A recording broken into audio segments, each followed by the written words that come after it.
Welcome to the news. This is ఎనరా. తెలంగాణ ప్రభుత్వం మహిళల సంక్షేమానికి పెద్దపీట వేస్తున్న సంగతి తెలిసిందే. మహిళల సమగ్ర అభివృద్ధికి అనేక కార్యక్రమాలు చేపట్టి అమలు చేస్తుంది. ఇప్పటికే మహాలక్ష్మి పథకం ద్వారా మహిళలు, బాలికలు, ట్రాన్స్జెండర్లు ఉచిత బస్సు సౌకర్యం కల్పిస్తున్నారు. ఆధార్ కార్డు చూపించి 0 టికెట్ తీసుకొని ఆర్టీసీ బస్సులో రాష్ట్రంలో ఏ మూల నుంచి ఏ మూలకైనా ఉచితంగా ప్రయాణించి వీలు కల్పించారు.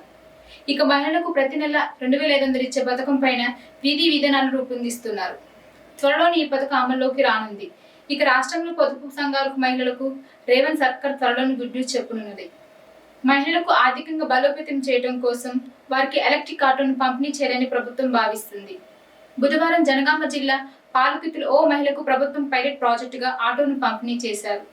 పొదుపు సభ్యులు లేదా ఆమె కుటుంబంలో లైసెన్స్ ఉన్న వ్యక్తిని ఈ ఎలక్ట్రిక్ ఆటోను మంజూరు చేస్తారు. శ్రీనిధి రుణం నుంచి వాహనాన్ని కొనుగోలు చేయనున్నారు.